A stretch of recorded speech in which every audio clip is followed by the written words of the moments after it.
പിന്നെ രാവിലെ ദോശയ്ക്ക് സാമ്പാർ ഉണ്ടാക്കാൻ നോക്കിയപ്പോൾ ഉണ്ടല്ലോ ഇത്രയും ഐറ്റംസേ ഇരിപ്പുള്ളൂ. അപ്പോൾ ഇത് വെച്ച് എന്തായാലും നമുക്ക് സാമ്പാർ ഉണ്ടാക്കാൻ പറ്റത്തില്ല. പക്ഷേ ഒരു കിഡിൽ ഐറ്റം ഏറെ ഉണ്ടാക്കാം. അപ്പോൾ അതിനായിട്ട് ഞാൻ ഈ വെജിറ്റബിൾസ് ഒക്കെ കട്ട് ചെയ്തെടുത്തതാണ് കേട്ടോ.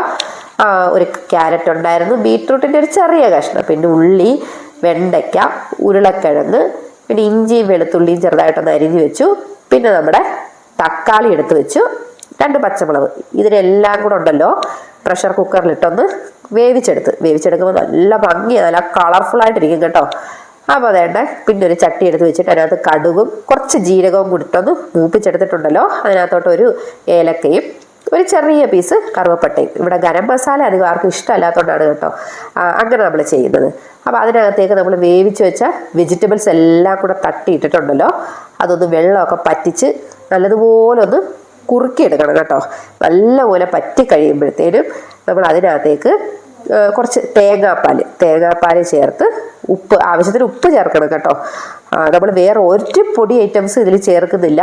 അപ്പോൾ ഈ ജീരകത്തിൻ്റെ ഏലക്കയുടെ ഒക്കെ ഒരു തേങ്ങാപ്പാലിൻ്റെ ടേസ്റ്റാണ് ഇതിന് നിൽക്കുന്നത്. പക്ഷേ ഇതുണ്ടല്ലോ അത് നമുക്ക് ആ ഒരു ടേസ്റ്റ് പറഞ്ഞറിയിക്കാൻ പറ്റത്തില്ല. ഒരു അടിപൊളി ഐറ്റമാണ്, എല്ലാവരും ട്രൈ ചെയ്ത് നോക്കണം കേട്ടോ. അപ്പോൾ വീഡിയോ ഇഷ്ടമായെന്ന് കരുതുന്നു. Thank you.